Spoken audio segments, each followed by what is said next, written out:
main theory of change, where we believe and we are still expecting to have these very specific key operational and transformative signals across the main areas of the Paris Agreement.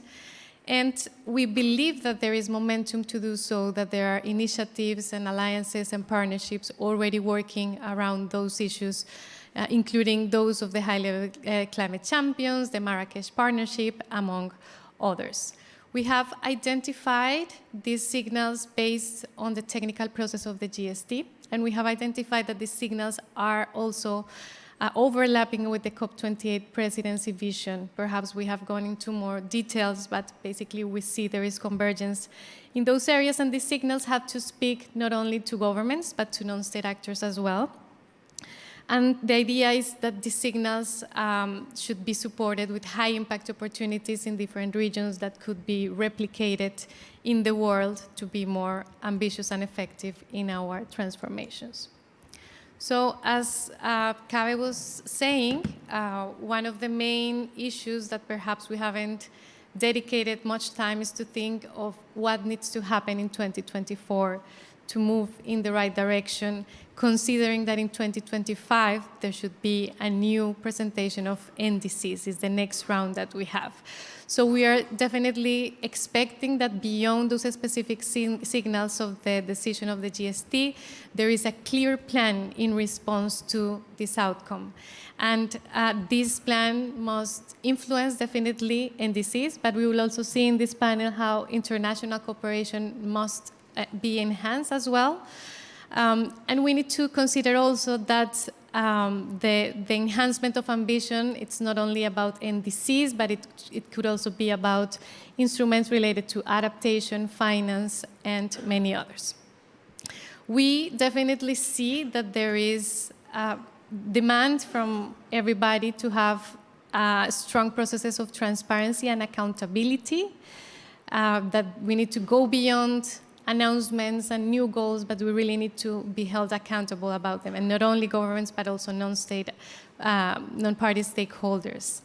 And then in terms of what we will be expecting also from the decision is to recall the requirement to provide specific information on how the preparation of NDCs may be informed by the outcomes of the GST, request the UN Secretary General to invite world leaders to submit their new NDCs on Earth Day in 2025, so it will be early enough and before COP30 already. And then there are other proposals on the table, like we should establish an open dialogue between parties and non-party stakeholders about how are we going to integrate the outcomes of the GST in our NDCs. There is also a proposal about having a specific agenda item on how the results of the GST will be incorporated. So there are many ideas on how this process needs to consider the outcomes of what has been a 2-year process and how we should be updating our specific instruments, reporting and communication instruments with that. I know that the focus of this event, Kaveh, is on energy, just energy transition and how we move in this direction. But we also wanted to highlight some of the other elements that we've been thinking are critical for the GST outcome, including on how do we work on the integration and complementarity between mitigation and adaptation efforts, between development policies and the contribution to the SDGs. How do we harness the synergies and reduce the trade-offs, for example, between climate action and biodiversity? And how do we enhance the provision and mobilization of scale-up and additional financial resources to assist developing countries in their efforts on climate change?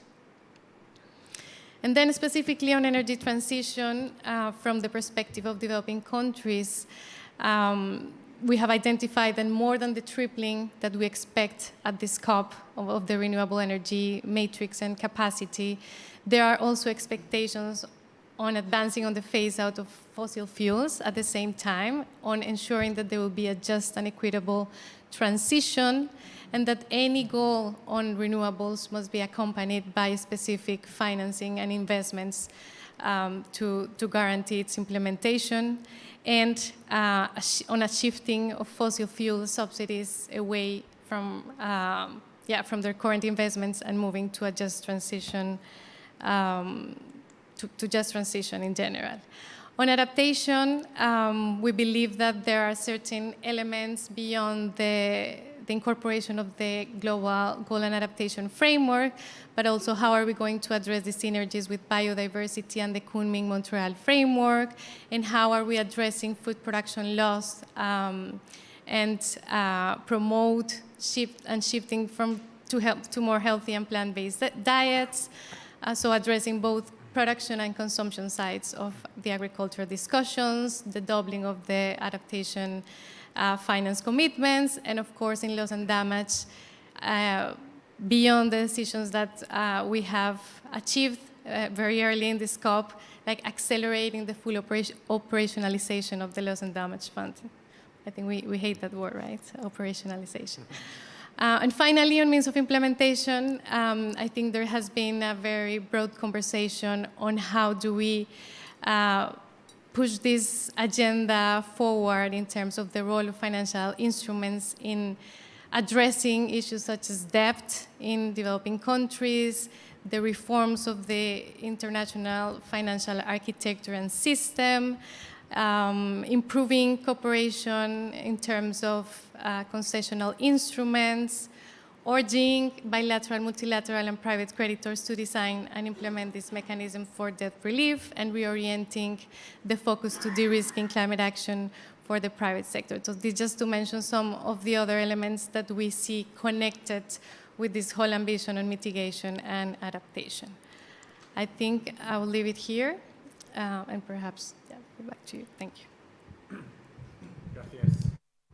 Gracias, Juli. That was a really comprehensive overview of the project, not only looking at the mitigation sections of the work we've done, but also highlighting the importance in the context of that general theory of change we've outlined. I should have said at the beginning that we're going to go through our speakers, but we'll have a chance for Q&A at the end if there was anything that Juli said there, and I don't know whether there will be an opportunity for online participants to also ask a question, but certainly in the room. So turning now to Henri.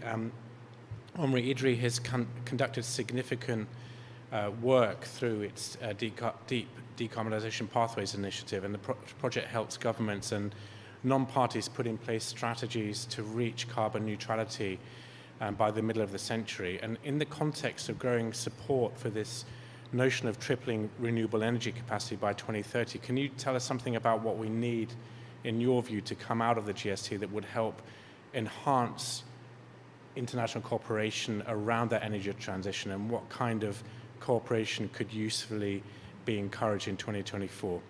Over to you, Henri. Thank you very much, Kaveh, and thanks everyone for being there. I mean, it's a great pleasure to be sharing this panel with you, but it also makes my job easier, because many of the things that I wanted to insist on have already been said by Kaveh and Juliana. So I'd like to focus here on the international cooperation component, which is one of the important components of this GST process. I will come back to that. And here, on this question of international cooperation, I will share the insights that are emerging from this international deep decarbonization pathway initiative, and I want to say that it's a great honor for me to be there representing this group of actors. Who are we talking about? What is this deep decarbonization pathway initiative? It's an international network of partners inside in-country partners who are developing country-driven, country-led, and country-owned analysis. So just to say that what we are sharing here is emerging from the work of these in-country partners who are, spanning notably over the global south. And from there, I will not enter into any of the details of the in-country work that is being done, but you may want to go to our website just to, if you're interested to know more about what is being done in the variety of countries. Amit, who speaks a bit later, may say a bit more about India-specific analysis. But here what I would like to say is what we derive from this detailed country-driven analysis that we are doing in the deep decarbonization pathway analysis, so which are very granular, very detailed analysis of the content of the transformation compatible with carbon neutrality and socio-economic imperatives of the countries. What do we derive from that that can be relevant to the global picture? And this detailed analysis allows us to reveal what are the key international enablers of the national transformations, and to establish a global vision, but a global vision that is not coming from a top-down perspective, but that is reflecting the combination of the analysis done at the country level. And that leads us to derive some key conclusions. And the overarching message, I think nothing will surprise you here, but the specificity of what we derive that leads to the recommendations we are making is that it's grounded on the detailed analysis done by our in-country partner. So again, it's not surprising. We know it more or less, but now it's well established. On the one hand, the systems need to be profoundly transformed if we want to reach the objectives of the Paris Agreement. And it's very clear that they are not possible without adequate international conditions. This is one of the conclusions that is emerging from every analysis done at the country level in all the countries. We see that depending on the conditions, boundary conditions that define the global picture, it's possible for a country or not just to implement deep decarbonization. The good news is that if the conditions are in place, it's actually possible in all the countries we've investigated. And the second part of the conclusion that when we look at the international conditions that are revealed by this national analysis, most of them are not in place, or they're often not in place. We don't say that there is nothing happening. International cooperation is happening, but there are many of the conditions that would enable the transition that are not in place. These conclusions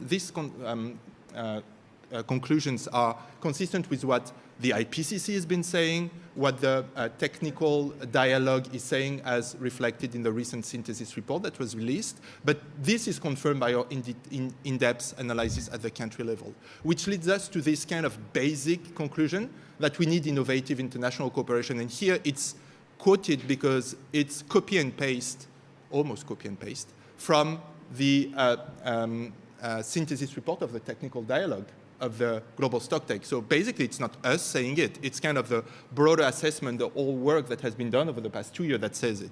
So what we're able to do with this work is just to try to exemplify what it means. So here, I'd like to highlight this report that we released last week, which is the DDP annual report, which distills key innovations in international cooperation that can support systems change, again, based on the insights from the country work, and that illustrates these benefits on 3 sectors: steel, freight transport, and AFOLO. And you will say, okay, wasn't it supposed to be an event about energy transition, right? So where is energy? And so obviously energy is everywhere. It's cutting across. And I want to say 2 things here. On the one hand, energy transition, it's about not only production, but it's about demand. And the analysis of steel and freight are notably putting forward some approaches that can allow a different approach to energy and that can reveal the conditions for international cooperation to support transformation of energy demand. And on the other hand, obviously the supply side, and notably Kaveh and Juliana mentioned this tripling of renewable energy, which is one of the key elements that is being discussed these days. And it's very clear that this tripling of renewable energy will not happen if some specific conditions are in place, notably to give access to the developing countries to the needed type of finance, for example, to be able to develop these capacities at scale. It's physically possible. The question whether it will happen will depend on our capacity to develop collectively these insights. So this is not developed in this report, but it's part of the broader analysis that we are doing. So just to go back, what are the key insights and some of the recommendations that we would have for what are the key innovations of international cooperation? The first one, it will probably not surprise you given how I described the Deep Decarbonization Pathway Initiative, is that the international cooperation needs to be needs-based, meaning it needs to be grounded on the country needs. It needs to be there primarily to respond to the needs of the countries for their own transformation. And very importantly, it needs to be supported by hence national capacities, because that's the conditions for the countries to be able to identify the needs and to be able to promote them in international fora. The second characteristic is this international cooperation needs to be sector-driven. If we need to be concrete. Obviously, the global benchmarks are super useful to provide guidance and the direction of travel, but we need to go beyond that collectively. And so we need ad hoc approaches at the sectoral level that involve the diversity of relevant actors. Obviously, the governments have a key role to play, but we need to engage with a diversity of actors from the private sector, from subnational institutions, et cetera, because it's only together that we can put in place all the conditions. And these sector-driven approaches are the condition for international cooperation to put in place the conditions that are needed to support the transition.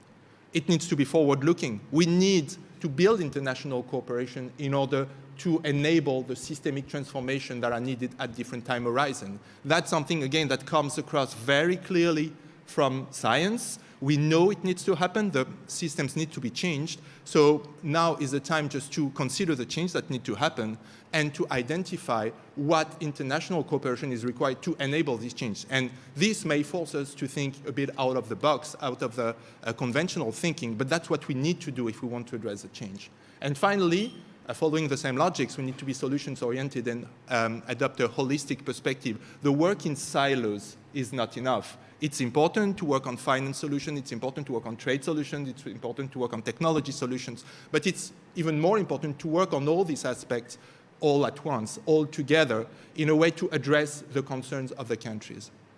So these are the key principles that we'd like to highlight in terms of the key innovations. And just to conclude here, what does it mean for COP28? And it's a very timely process. There is a specific section in the GST decision that should talk about international cooperation. That's agreed in the outline. Now the question is, what do we put in this section? And here, first we need to have in mind clearly that COP28 has to be a turning point on international cooperation. It's now that these changes need to be reflected in the decision of the GST, both because we need it now, notably as a way to support enhanced NDCs. That's been said very clearly before, so I will not insist on this point, but that's very clear that without progress on this question now, there is a huge risk that the next round of NDCs by 2025 will not be sufficiently ambitious just because the conditions are not in place. But just to remind ourselves that going back to the Paris Agreement, which is the basis of all this process, the GST has a mandate of, and here again it's quoting, so it's the Paris Agreement, so basically the document on which everyone agrees, of enhancing international cooperation for climate action. That's what the GST has to do, among other things, but it's explicitly a mandate, and that's a part of the mandate that has maybe received a bit less attention as compared to some other aspect of the GST, and it's very important that the GST responds to this mandate. So what can we expect? And again, here acknowledging that we're in the UNFCCC process, so it's not to say that the UNFCCC should do everything and should organize everything, but there are a number of important elements, and again, Juliana introduced them very clearly, so just as a way to remind ourselves what could be the key elements of a decision. It's one, to send a clear political signal that could enable country-level leadership in this process of international cooperation. Second, building bridges with other actors and institutions, and notably to say, I have highlighted the need to have sector-driven discussions. This discussion should happen in relevant fora, the fora where all the actors relevant to a given sector are there. And we know that in COP, by construction, not everyone is there, so it's primarily with countries, and we need to go beyond that. So probably the detailed discussion needs to happen elsewhere, but it's very important that there are some bridges with the way the discussion is developing in the UNFCCC. And finally, an important role of the UNFCCC is to ensure continuity and accountability, to make sure that we can continue over time. The international cooperation is not something that can be solved overnight. It's not a one-shot exercise. It's rather a continuous process. And the UNFCCC has an important role to create either inside existing processes or through newly created processes. That's for the parties to decide that, but to create processes that allow continuity and accountability, so that notably in 2024 we will have a moment to be created during the SBs, during COP29, to discuss, take stock together of the progress on international cooperation, and that there is a moment in 2025 that can support the continuity of this process. So for us, these key elements are there, and it's critical if we want just to make sure that the GST outcome delivers what it needs in terms of preparing the next phase of the process, that all these different elements are reflected. And with that, I will stop there and waiting for the questions, obviously. Thank you very much. Thank you so much, Henri. I think you made a point there that you think that the enhanced international cooperation has received less attention than the other aspects. I would be a bit provocative and say that it's received no attention. The entire focus of the negotiations at the moment in the GST rooms is about the backward-looking, where are we now, and what have we done in the past, and also the focus on the NDCs. But the cooperation part is not really coming through very clearly. So I think the points you made there are really well taken. And for anyone who hasn't read that DDP report, I would really recommend it. I think the challenge is going to be making sure that policymakers see that. So I'd like now to turn to Mandy Rambharos, who's the Vice President of Global Cooperation at the Environmental Defence Fund. And she has over 20 years of experience, including in South Africa's Eskom Holdings, the largest electricity utility on the African continent. And it would be really great if you could speak to your experience on that. And what could a signal like a tripling of renewable energy capacity by 2030 mean for a country like South Africa? You have the floor. Thanks a lot, Mandy. Great, thanks, Kaveh, and thanks for inviting me. So I think it's the way you've set up the panel is great, because Henri and Juliana set a really great foundation for what I'm about to talk about in terms of how what's coming out of the GST can be implemented in countries. I think the GST tells us something we all already knew, right? Which is that we haven't done enough. And how do we take what the GST is saying and enhance the NDCs that will be submitted? And I think what's extremely important to include in NDCs is to go beyond talking and to have actionable elements, to be very clear about what countries need to do and what support is required. So if I come back to what the experience has been in South Africa and talking about international cooperation, famously a couple of years ago, we had the Just Energy Transition Partnership agreed at COP26. We're now at COP28, and we haven't seen money flowing, but that's, I think, also trying to set expectations in terms of the international cooperation, that in 2 years, you're probably not going to see money flowing. But you need to be very clear around what is that financial support that is required and what is the data that's backing up what you're saying in terms of and I'm going to talk about energy transition. So to get to Kaveh's particular question around what does tripling renewable energy mean? And I would say this is not just for South Africa, but a lot of African countries right now, when we look at tripling renewable energy would be a great thing to do, right? It's obvious, it's clear, and everybody talks about the capital costs of renewable energy being a lot cheaper than any other technology, which is true. But it is still expensive for most African countries. And that is because of the risk of investing in African countries and other developing countries is seen to be 7 to 14% more than in developed economies. So the cost of investing in renewables is still expensive. And one of the biggest barriers right now in terms of tripling renewable energy is the financing. So when we talk about what is required, what should we put into our updated NDCs, it's around innovative financing mechanisms. And again, we need to be very clear about costing that. So when we talk about phasing down fossil fuels, like we have in the reports, when we talk about tripling renewable energy, we really need to understand what the costs behind that are. And the IEA, a couple of other reports have now spoken about the cost of transitioning in developing countries, and it talks about $4 trillion needed every year up till 2030. I don't know if any of you can picture what $1 trillion looks like. I've tried to. Actually, I should have had a slide, because I have a slide that shows what $4 trillion looks like next to a little person. It's a lot of money, if you didn't already know that. So when we talk about financing, when we talk about tripling renewable energy, it's not a small feat. It's actually a lot of financing, a lot of innovation around financing that is going to be required. And so when we look at the JETPs, for example, it was agreed for South Africa, now Vietnam, Indonesia, Senegal is working on theirs, is not enough. The money that's coming through a Just Energy Transition Partnership is not enough financing. It's a good start, though. So you need to look at how do you take that and ramp that up so that you can triple renewable energy. One of the biggest barriers, besides the financing that we have in many of our developing countries, is the lack of a transmission grid.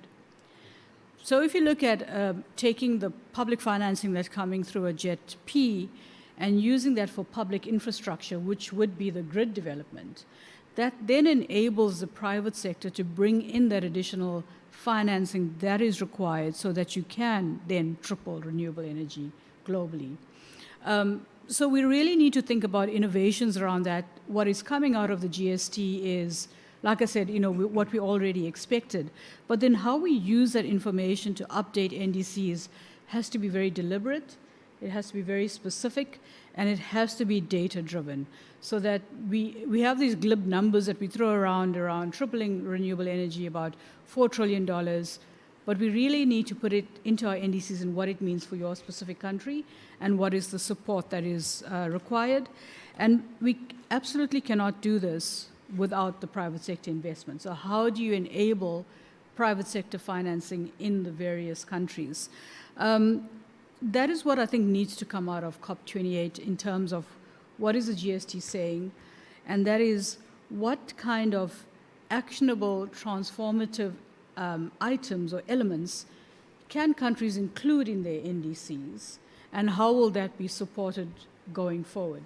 We need actionable items around financing. We need actionable items around if we have these targets around energy efficiency, around phasing out fossil fuels, around renewable energy, what does it mean specifically for each country in terms of actions?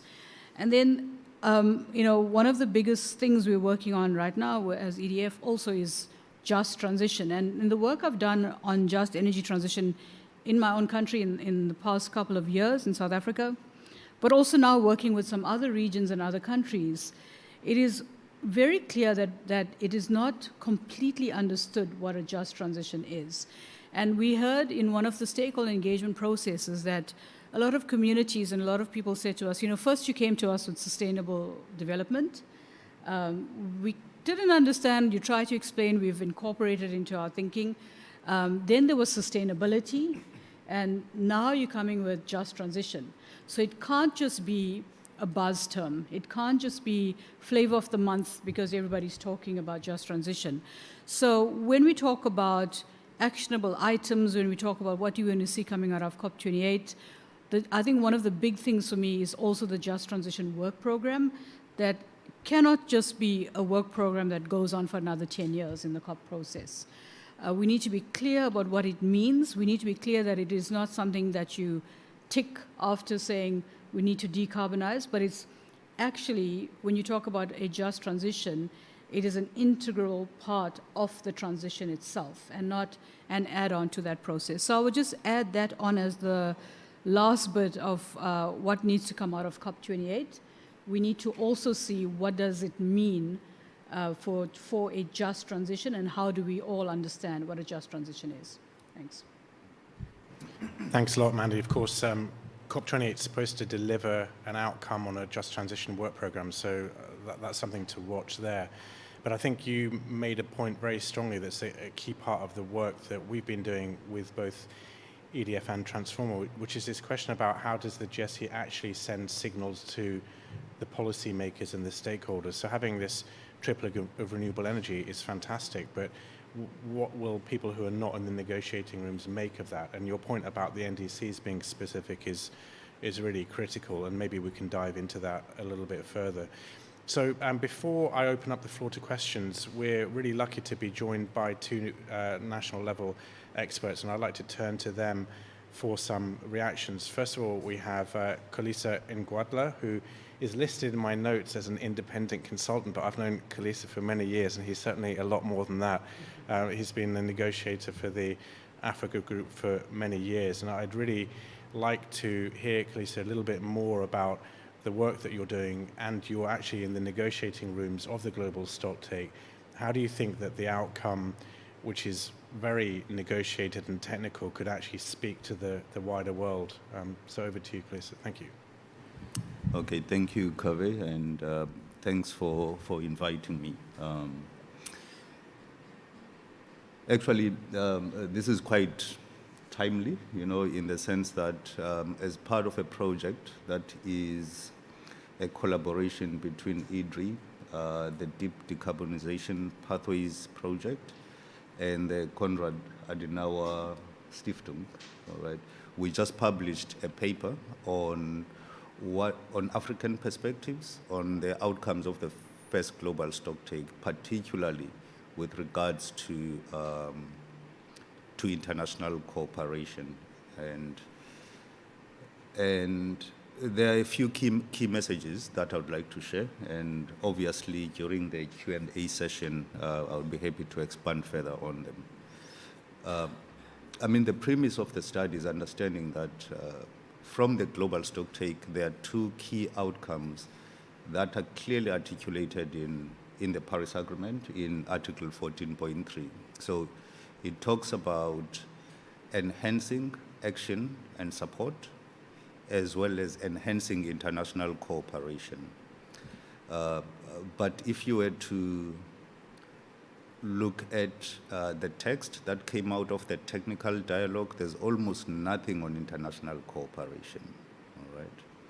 And there are various reasons that can be forwarded as to why, but one of the implications of that is because our focus is on enhancing action and support, there's a big risk of building hot air into the system where countries are pushed further and further in upping what they have committed, whereas the synthesis report of the technical dialogue indicated that there are two gaps we're dealing with. It's ambition, which of course can be addressed by better NDCs, better adaptation communications, et cetera, et cetera.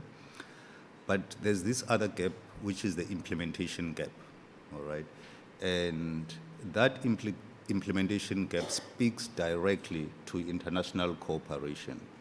So by virtue of that implementation gap being quite lifted up in the discussions within the global stocktake, it does suggest that international cooperation, as we know it today, firstly, is not working to its full potential, all right? So if we are to address this bigger problem of the implementation gap, then we need to envision or reimagine international cooperation, all right? And what complicates that, especially if I wear my negotiator hat, is the fact that even an understanding of what international cooperation, we have not even spent time to understand what that is, all right, or what is in there. There's such a diversity of international cooperation typologies, and it depends on actors, the scale, what they focus on, and the mode of action. But the only common thing around them is the fact that they are voluntary. And by being voluntary to attract participants, usually the entry barriers are pushed fairly low, and delivery out of these is not always guaranteed. So in the report, which is from the Africa GST project, we make a case there that we need to have a new vision for international cooperation that brings creativity and innovation. And on the other hand, it must be linked to the context and needs of countries. I think some points that Henri and Mandy just mentioned now speak directly to that, because the current dynamic in international cooperation is that, especially when it comes to developing countries, these are not necessarily driven by what would have been expressed needs of those countries. Rather, it's joining onto partnerships with the hope of various benefits, which could be transfer of funds, or it could be technical support, etc. But now, in reimagining international cooperation, I think a needs-based approach should actually be at the center of that. And if one looks at African countries as an example, the challenges, as much as I use the word Africa, there's a diversity, all right? If you look at a country like South Africa, which Mandy spoke about, there are two key challenges that it's facing. It's reducing emissions whilst driving development. Whereas if you look at a country like Senegal, right, in Senegal, the key issue is about how do you drive development and ensure that you don't increase emissions per capita in that process. So there is that diversity, and the needs of that typology of countries would be quite different. Luckily, in the 6th assessment report, I think it's in chapter 14 of the technical summary, there is some guidance as to criteria for effective international cooperation. And I won't go into details, but there are certain criteria that include environmental outcomes, which means whether you're talking adaptation or mitigation, there must be a clear environmental outcome that is embedded in international cooperation. Number two, the transformative potential should be quite clear. As currently, I would argue that we are in an incremental mode, and it's not going to suffice for us to achieve objectives of the Paris Agreement. Number three is distributive outcomes. All right. If international cooperation does not assist developing countries in achieving their development objectives, then it is not contributing to increasing the mitigative and adaptive capacity of those countries. So you would end up with this dynamic of donor-recipient, which is not helpful in achieving the goals of the Paris Agreement. And the last point, of course, being around institutional strength that is associated with it. So my last reflection, taking all these points into account and focusing on the question on what could come out of COP28. I think there is space. I know there's a lot of work programs, forums, etc., that get spun out of every COP. But if one looks at the potential of international cooperation in addressing some of these limitations, then there is space for a dialogue of defining that vision of international cooperation. We can build on some of the criteria that the IPCC has put forward with a view of having 2024 as basically the year of international cooperation, where we drive this new vision such that it can build confidence into the system. If parties are communicating their new NDCs, adaptation communications, etc., in 2025, having a basis of international cooperation or some understanding of potential cooperation will assist in providing confidence to those parties. And secondly, in the longer term, going to the second global stocktake, there will be a trial run of how you deal with international cooperation. Probably part of the reason why in the first global stocktake there's not much focus on international cooperation is because we don't know how to deal with it. We have not understood what it is and how it can be enhanced. I will pause there. Thank you. Thank you so much, Kalisa. Really important points, and you anticipated some of the follow-up questions I was going to ask you in the second round. But really, this notion of what does that dialogue in 2024 look like? Because as you say, there's tons of fora that discuss issues. For example, on renewable energy, there's several ministerial fora. There's technical dialogues. There's the mitigation work program. But what's the thread? So if there were an energy expert from a line ministry from a country here at COP28 and they go home, is there an easy path for them to follow that's coherent, that builds up through 2024? Or is it basically have a look at the decision and here's the website to the Marrakesh Partnership, off you go? Is there a kind of coherent vision there? So I think those are good questions. And the final intervention before we open up with Q&A, and I hope there's going to be lots of questions to this really excellent panel. I'd like now to turn to Professor Amit Garg, who specializes in energy, climate change, and sustainable development issues at the Indian Institute of Management in Ahmedabad, India.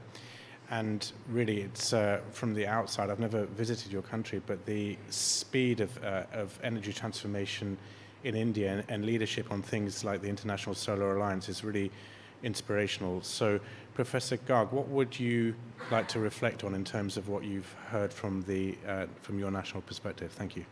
Thank you very much. Professors by nature speak long and more, but I will curtail those things. First of all, let me thank IDDRI because they provided space to drive the global vision from a bottom-up approach, national approach. So every country, Indonesia, India, China, South Africa, Brazil, they were all doing our work and then trying to collaborate. There is no top-down target given. So let us see how do we develop. So this is a very, very important initiative for the world to learn. How should we really do some good research, collaborative research. So thank you, Henry, for this. The point is that this has given an insight that people are very prudent and very smart to manage their resources if we allow them to manage their resources. If we just say, no, you have to do like this, they'll be constrained. So you allow them, okay, we have to reach there and we will take stock. Maybe periodically, which GST is taking stock. So I think that is a very good learning for us. Second thing, sectoral deep dives are very much required. And sectoral deep dives need not be always driven by technologies that, okay, green hydrogen for DRI in steel. Why? So what we are trying in India is now whether biomass-based biochar could be used to replace some of the coking coal used there. Now it is a double advantage that it reduces the CO2 coming from steel making, also transfers money to the farmers who are putting up these bamboo, this thing. So that is, such type of things are required. For building green technologies, we say, oh, there's a green building, platinum building, but has anyone asked them, after building this green building, what is the performance? What is the performance review? Now, this is such a challenge that, okay, you get money, you sell the building, but then what happens afterwards? So this is what I think for COP28 also, we give pledges. What happens afterwards? How have the pledges been performed? That is very, very important. Coal, in our opinion, coal is a matter of one generation. To remove coal, we require one generation, and one generation is 30 years. Before that, it is not possible because we have built up entrenched systems, path dependencies, transportation, mining, power plants. You cannot just say that, okay, next 10 years you take it out. It's not possible, practically not possible. So why don't we put some new systems? Yes, renewable 3 times, I would say 3.5 times. Why only 3 times? Have we done any estimation of why 3 times? 3.5. Only challenge with renewable to me is not finances. It is the challenge of intermittency, which is killing renewable, because the sooner we say that we have to put battery, the cost of power jumps by 2x. If it is 5 cents, it becomes 10 cents. No government can afford this, no, because there are poor people living in the countries, they cannot afford these. So intermittency, how do we manage? Do we manage it with pumped up storage? Do we manage with, let us say, flow batteries? How are we able to manage it? I think a lot of money has to be put there because grid stability is prime requirement for any country. You cannot say that go on giving some priority to renewable and let other systems go to dogs. It is not possible. We have to see that. The linked connection here is, for replacing coal, we should have a base load. And I very strongly think that nuclear could provide a base load. We have seen about reports from 20 countries. EU Parliament has voted to bring in nuclear. USA, China, India, everybody says yes. So what is stopping it for coming? I think we should very seriously consider this. The last point is, any energy is better than no energy.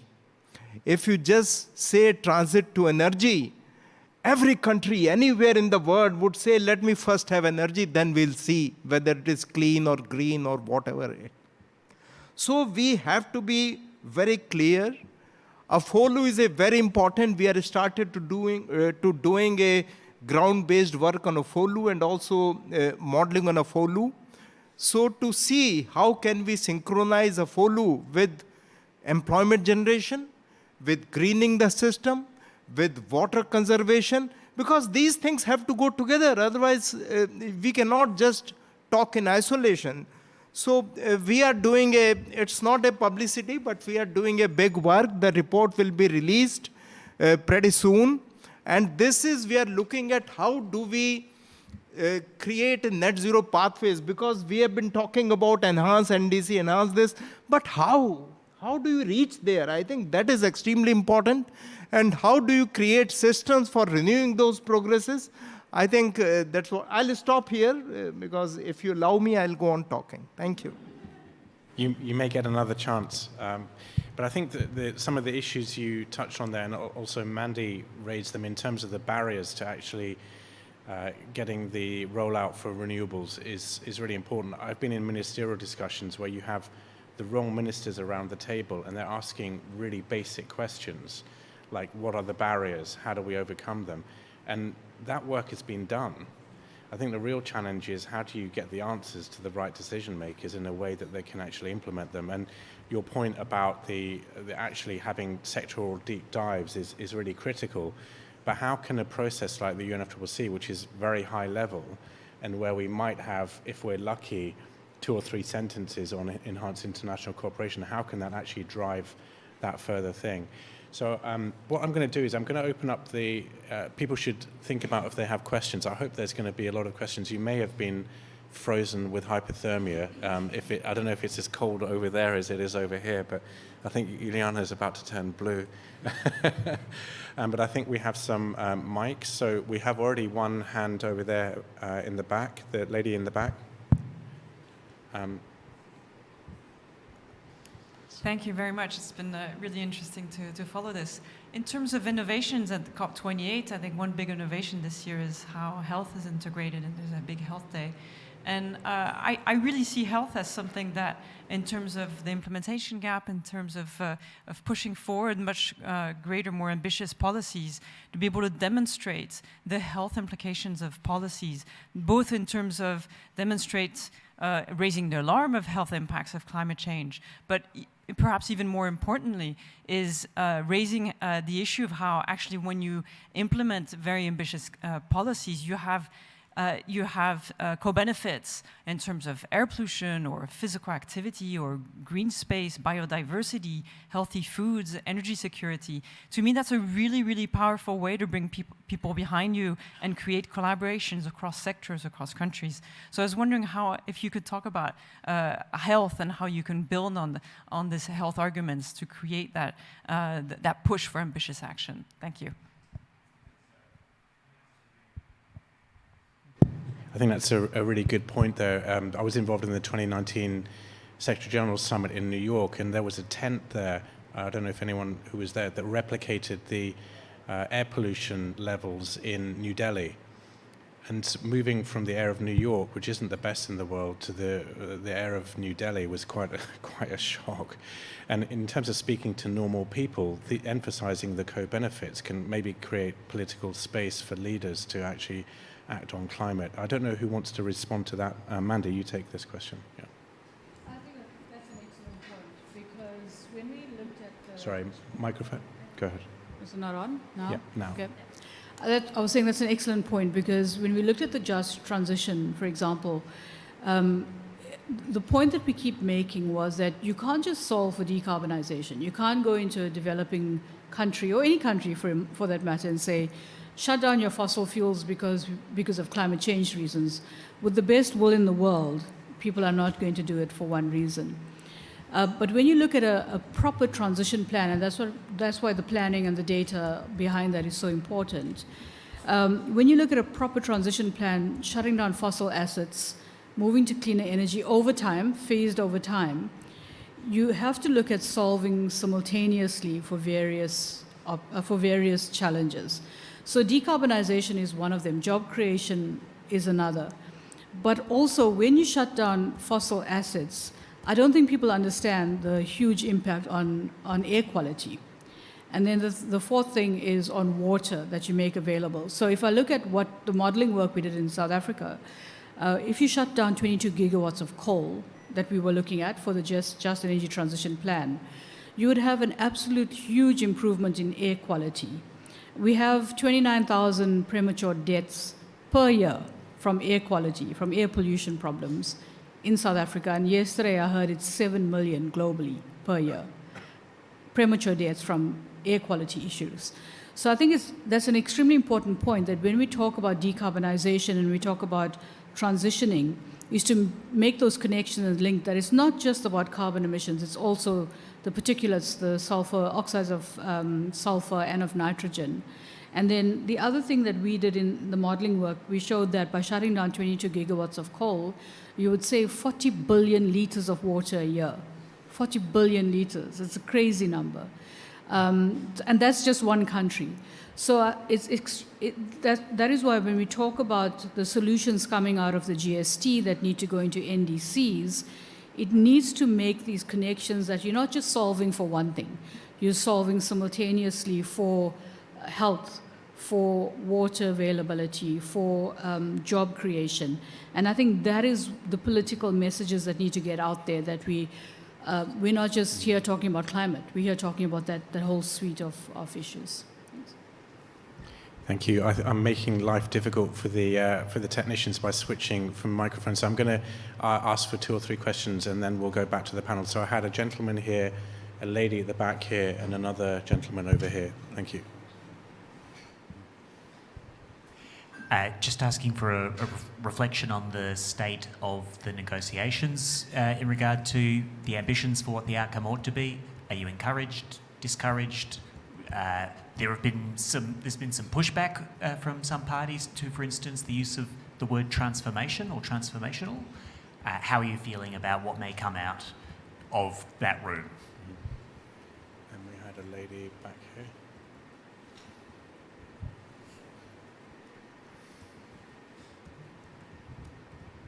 Thank you. Kelly Sims-Gallagher from the Fletcher School. I wanted to come back to this question of international cooperation, and in particular this question of whether you think it's realistic to build into the NDCs some sort of obligation for capacity building to support implementation. And we had one gentleman over here. Did you have it?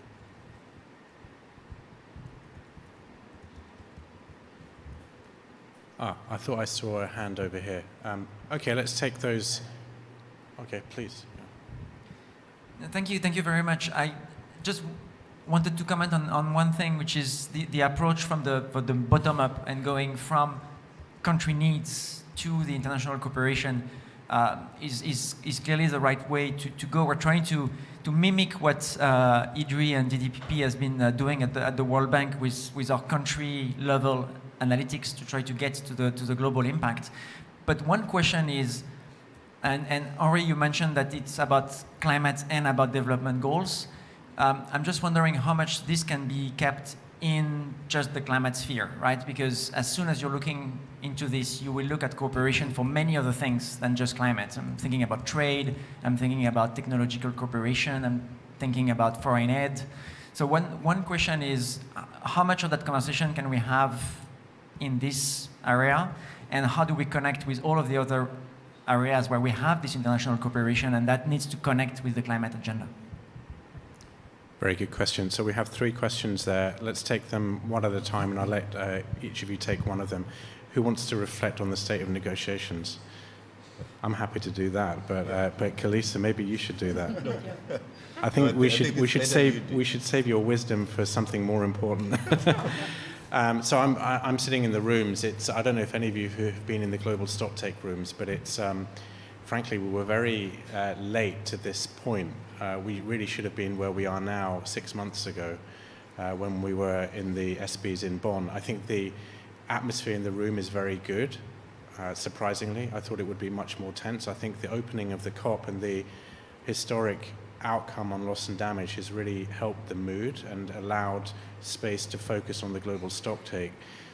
So I think we're going to get a good outcome. The real enemy at the moment is time, but I think the mood in the room is very good. So that's what I would say. So if I had to bet my mortgage on it, I would say that we're going to get a good outcome. And I had that feeling before I came, which isn't normally one I have with COP, so I'm actually very worried that I'm feeling optimistic. But let's see. Then we had a question from a lady from the Fletcher School, who my latest recruit in my team is from the Fletcher School, so I think you guys are taking over the world. But there was this question about capacity building and whether that could be reflected in NDCs. I note that the small island states have a proposal to have capacity building on NDC formulation throughout 2024, which I think is a really interesting idea. But Kalisa, can I give that one to you, or would someone else like to take it? Go ahead. How do we build capacity for countries through the NDC process? Could there be a capacity building element of the GST outcome? Could that be reflected in the NDCs? Because I think for many countries, not the ones represented in this room, but many of the ones who are not, the first round of NDCs were frankly written by external consultants. The second ones were a little bit better, but we really need to move now to the stage of implementation. So do you think capacity building could be an important part of things? Yeah.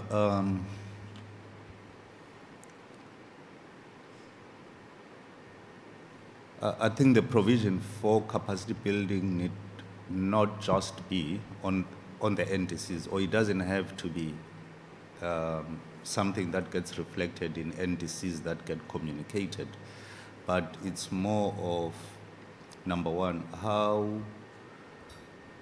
if you look at initiatives such as CBIT, the capacity building for transparency, there are big overlaps between reporting with what you communicate eventually, because some of those are based on models or other platforms through which there are consultations within the country. So probably that's something that could be built in as part of CBIT training exercises, where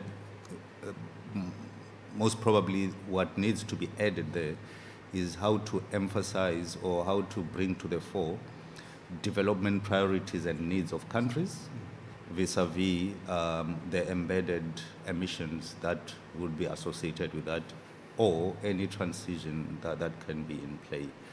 Now, from a support perspective, it's also important to note that we've got this, I think, the Paris Capacity Building Program. That could well be another track of work that gets done under that specific platform.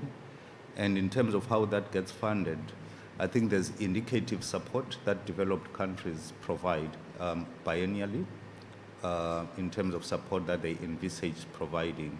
If there's anything from a communications perspective that could be forward-looking, maybe that's the platform of earmarked funding for that capacity building for developing countries. That's as far as I can reflect on that. Thanks. Thanks a lot. And I really do think that it's a really important question, because if we're talking about 2024 being an effective response to the global stocktake, countries do need to have capacity built on things like drafting the NDCs and incorporating the outcome of, for example, of a tripling of renewable energy. How do you put the policies in place? And this is why I think this idea of some sort of, I think Kalisa mentioned this vision for enhanced international cooperation. There needs to be some kind of way forward that brings these threads together in a coherent way, so countries aren't just told, go and have a look at the UNFCCC website, because if anyone's ever tried to find anything on the UNFCCC website, you'll understand what I mean. It needs to be a much more active offer for countries coming out of COP28 than that passive one. So we had a really excellent question here also about what we're talking about here is more than just the climate sphere. It touches on trade, the SDGs, foreign aid, and I think it was directed primarily at you, Henri, so I don't know if you want to take that question, which is, you know, this is much bigger than just climate. How can we bring all those things together, and how can the GST help with that? Thank you. Yes. I think, we all know that everything we are talking about is not climate. It's much more than that, right? We will not address climate change if we don't acknowledge that we are fundamentally talking about development and the development pathway that we are collectively following, that each country is following. That's the reason why we've been discussing this question for 30 years, right? It's because that's a complex question. It's not an environmental question. That's much more than that. So I think it's clear to everyone. Then the question is, once acknowledged, what do we do with it? And it forces, indeed, if we want to address it, well, that's one of the key things that emerges from our analysis. When you look at what it takes for countries to transform according to what they need, and here I'd like to say clearly something that maybe deep decarbonization is a terrible name, because it seems to convey the idea that we are kind of climate geeks obsessed by cutting emissions at all costs. That's not at all what we are doing. I hope it was clear, but just to state it clearly, here deep decarbonization in the way we understand it, it's just being consistent with the Paris Agreement. And the Paris Agreement clearly says we need to imagine development pathways, long-term, low-emission development pathways, just to pick the language of Article 4.19, for example, in a way that's consistent with climate change, but just primarily put the development into. When you look at it, what does it take? It requires, indeed, to envisage doing trade fundamentally differently, to do technological cooperation fundamentally differently. That we need to acknowledge, and it's only if we make sure that this discussion happen in the right fora that solutions can be found. And that's why I think that's a tricky part, and I don't have all the answers to that. I'm just raising the question that building bridges between the UNFCCC and other fora where all these discussions are happening is extremely important. And for now, the problem is that these bridges are not existing, or at least are not robust enough so that there are some back and forth. The UNFCCC needs to send requests to whatever fora where trade needs to be discussed and say, we're expecting some solutions to address the question as they emerge from us. We are expecting solutions of people who discuss transport, who discuss industry, who discuss whatever, to come with solutions. And we need just to have some discussion in the context of the UNFCCC. But here, it's only one part of the discussion, and we need to acknowledge that it needs to come broader. And that comes with something that I found very striking when following the technical dialogue. And honestly, I was even a bit shocked by how little we got from the countries in terms of their needs. I mean, there was a process to collect information from the countries, and there were not so many submissions. And in the submissions, you found a lot of kind of usual climate discussions, but not a lot of concrete insights of what the countries need. And that's what we critically need, because everything we are doing, and including back to the question of health, I think that more broadly than health, what we need is to have the vision of the country about what it takes for them to reduce emissions in a way that's consistent with all the other objectives, because it's very true. That's what will be a key motivation. And beyond health, you mentioned biodiversity, you mentioned, we know, that's something that needs to be integrated. It has to come from the countries. It's not something that the UNFCCC can solve if there are not some input from the country. And so one of the key things we need, if we had to imagine an ideal process, is a process where we could collect this information from the countries that make explicit what they need, that the UNFCCC can be a hub to collect this information, but maybe also to send it back to other fora and say, we need some solutions to come out, and don't expect the UNFCCC to provide all the answers, but maybe just creating processes that ensure that there is some continuity. So that's, I think, one of the critical elements that we could expect from the GST decisions, and if that works, then the challenge will be to operationalize it. But for now, that's what we are missing. What we hope to get from the GST decision, hopefully by the end of the next week. Thanks, Henri. Excellent points. Just a couple of reflections. One is that I think the overlap with the SDGs is important. So the UN released a report earlier this year that looks specifically at the synergies between climate and the SDGs, and it's really worth looking at. As I say that as a climate negotiator, it's actually specific with recommendations that are understandable from people outside the development pathway. And if you think about a net zero strategy for a country, whichever one it is, if it's serious, it's effectively that country's development blueprint. So there really is no difference. So even talking about synergies is slightly an artificial division, and we really need to bring that together, which I think is a really important point. And there's a number of events happening later this week by way of advertising if people are interested. I know, Juliana, you wanted to come in on this question as well. Yeah, just to comment on, and I don't know, Henri, if you agree with me, but when you ask about this bottom-up approach or top-down approach, I believe that they must be complementary. And I think that the best example was the Paris Agreement. We wouldn't have as many initiatives and alliances and partnership and cooperation flows if we didn't have Paris. But at the same time, it's important to acknowledge that in many cases, cooperation projects in our countries were not driven necessarily by national priorities, but sometimes by agencies' priorities or external priorities. And I think that the best chance that we have to change that is precisely in our NDCs. We need to provide even better information than we did in the first round of NDCs on what our priorities are, our needs, specific needs are. And don't forget that NDCs can also incorporate information on adaptation, on finance, like every country designed its NDC, considering, of course, some guidelines that we have in terms of information, but you can also include all the information that you believe will be important to send as a signal for international cooperation. So I would say it's both a top-down and a bottom-up approach, and that we have already some important lessons that we can start implementing. And next year, countries also have to start presenting their biennial transparency reports. And there we can also start presenting information on the progress made in the previous round of NDC. So definitely 2024 and 2025 will be key years to take those lessons from the past and really move in a more needs-based approach, as our other colleagues mentioned. Thank you very much. We've got this enormous clock in front of me here that when it gets to 0, I don't know what happens.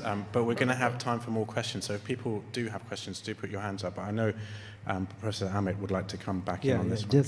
Just to complement this, what Henri and you were talking, as if these discussions were not happening in the countries. They are very much happening in the countries.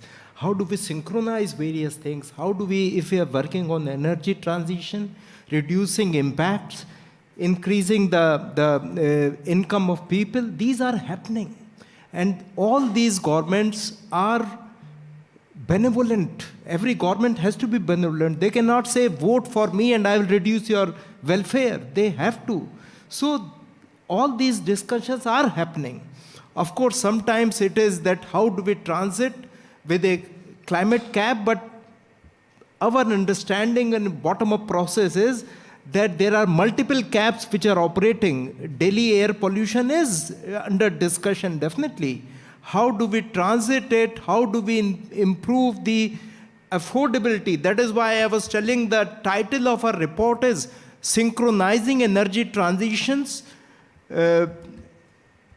towards possible net zero for India. Affordable and clean energy for all. This is the discussion which encompasses health, which encompasses green hydrogen, which encompasses, maybe talk about nuclear, coal phasing out, everything is there.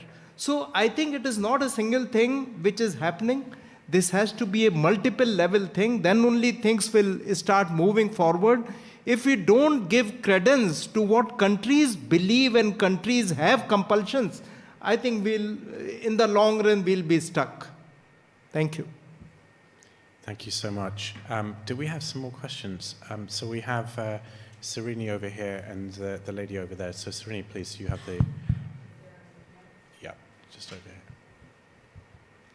And I know it's going to be a good question. Thank you for a very interesting discussion, and it's been really fascinating to be here. Just a point and a question, just to come back on the capacity building question.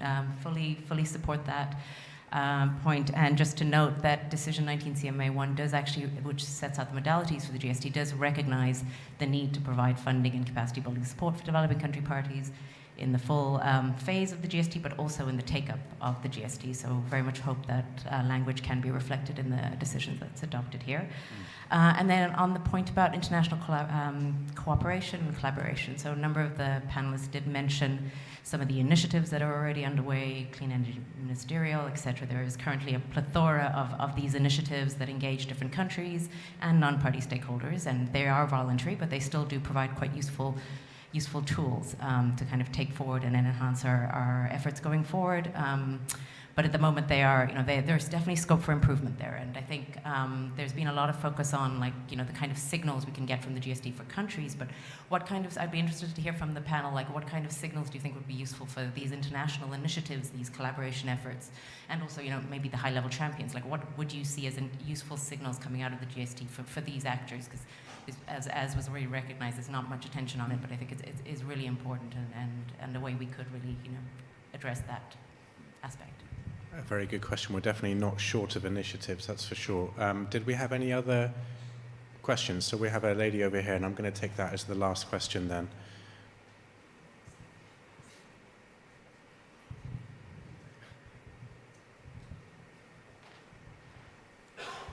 Thank you very much. And actually, it was just that I should have mentioned that we, as part of, I'm Audrey Denazel at Imperial College, and as part of the International Society for Environmental Epidemiology, we put together a briefing that highlights and explains all the main co-benefits of health co-benefits of climate action, which I think would be useful for all of us to take home. So if you want that, I'm very happy to share it with you.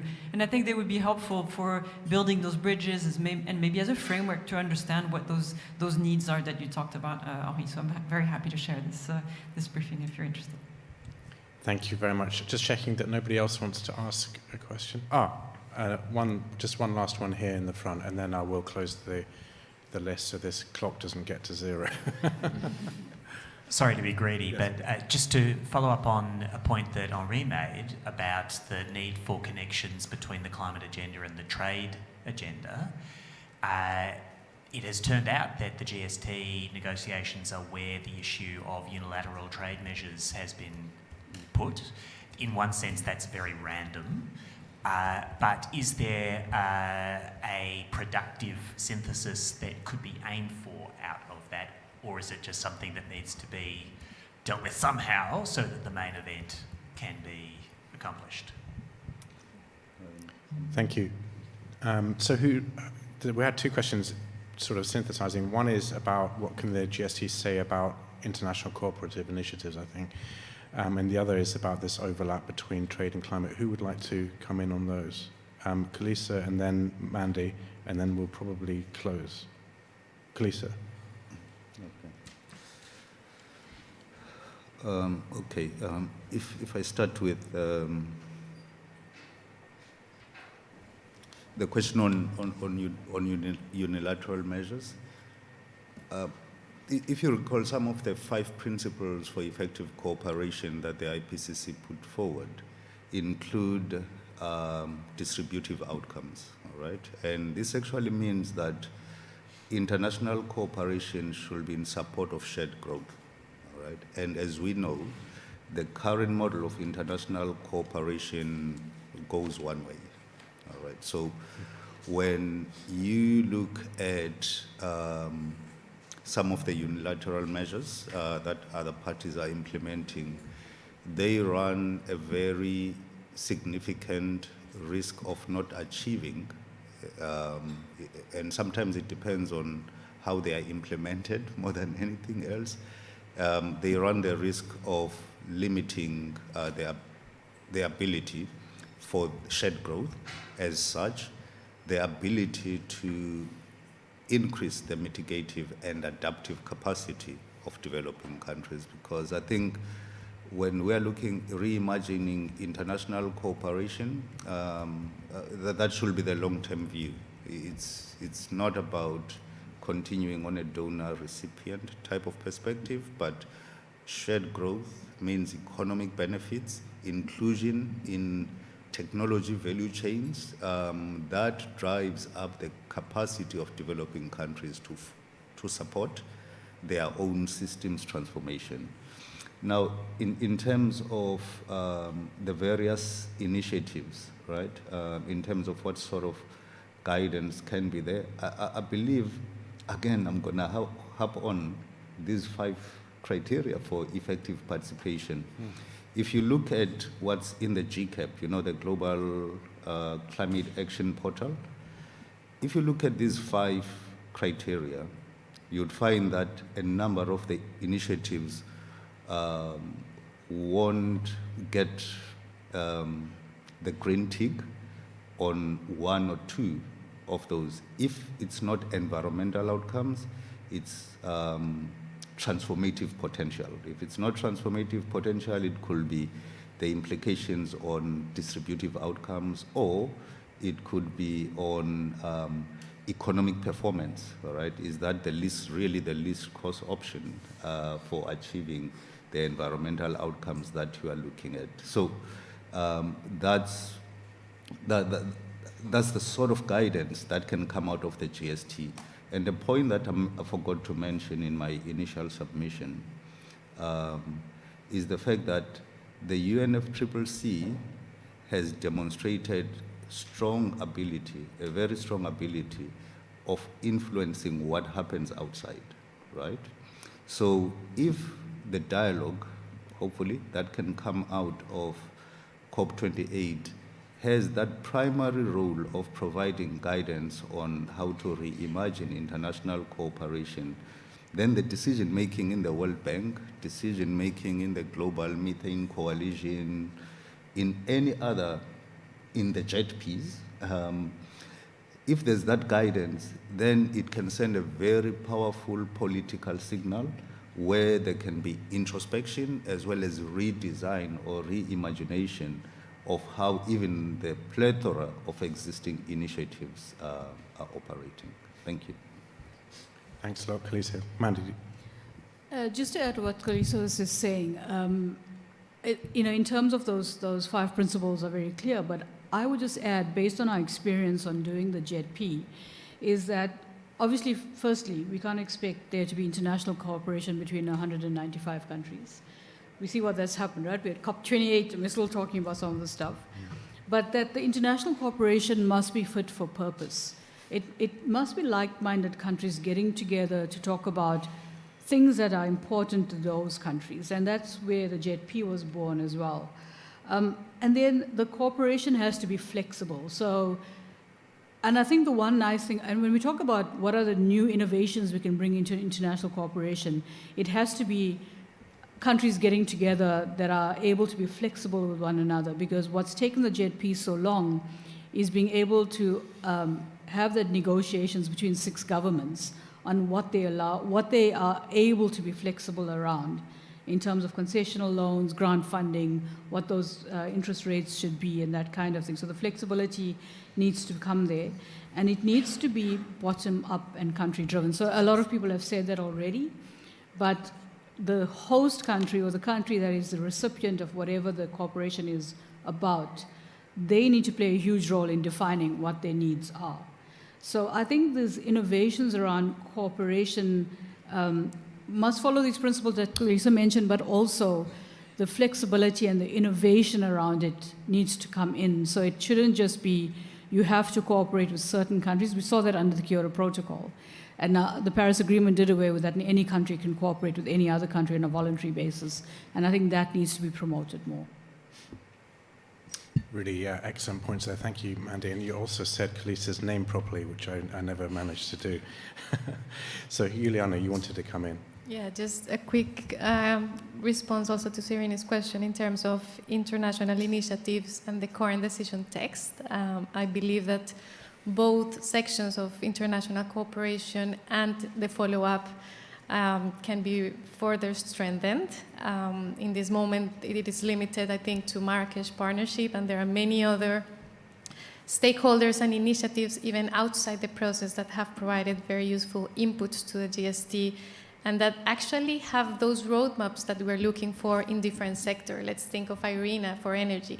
Of course, the climate champions do have their breakthroughs, and there's a lot of valuable information there. So I think we need to have a broader call for those actors to continue engaging in these conversations and not only recognize the work that they have done during these 2 years, but also engage them in what's coming in 2024, ask them also to report on the progress made because they are also implementing actions on all these different issues that we discussed today. So I think we really need to broaden the scope of it and go beyond the recognition of their work here and ask them to actually present the progress on their work.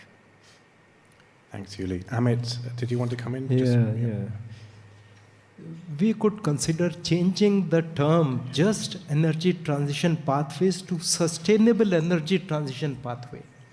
We have been discussing in India, and then there is a more, I think, appreciation and acceptance at sub-regional level. Sustainable energy transition, because then you say, okay, we are not just saying just because it raises many questions, just for whom and all those things. So sustainable energy, nobody is against those sustainable, just a thought, no? Maybe COP could discuss this. Thank you. Thank you very much, Amit. And finally, Henri. Yeah, thanks. I mean, just what I'm about to say may sound surprising, but I think that the innovations we are talking about is about just basically applying the Paris Agreement. And it may sound strange 8 years after the Paris Agreement, but maybe it took us some time to digest collectively what we agreed in 2015. And now I think that the discussion is mature, because what we are talking about, and it's exactly what you were discussing earlier, it's this interface between bottom-up and top-down. That's the Paris Agreement. And for now, there is bottom-up and there is top-down, but they don't talk to each other. What we are talking about here, and that links to this question on the initiatives, yes, there are some initiatives. The question is, how do they answer to the needs emerging from the bottom up? And that's what is missing, and that's the link that needs to be made. And that's the same for trade. There are some trade decisions that are being made, but the real question should be, to what extent are the trade decisions consistent with global decarbonization?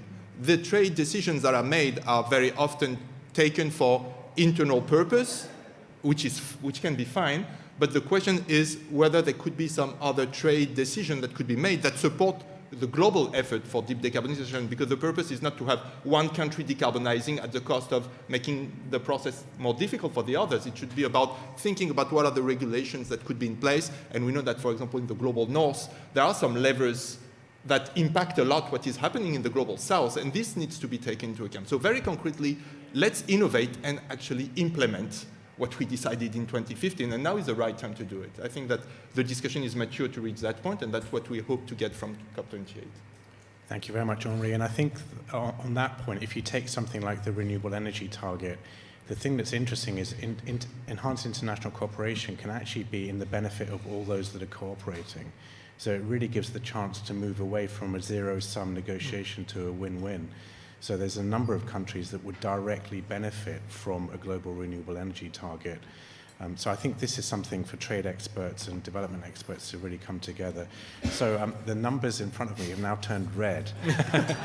So I would be fired if I didn't mention the fact that just yesterday we published a report that talks about the evolution of the UN climate regime. And we have papers on that and a number of other papers on topics that we've just talked about on the Center for Climate and Energy Solutions website, C2ES, please Google that.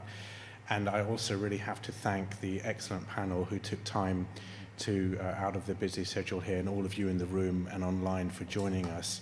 And finally also to my team, Jennifer, Edda, and also back in the US, we have Sophia and Catalina and many others. So thank you all to them and for you. Thank you.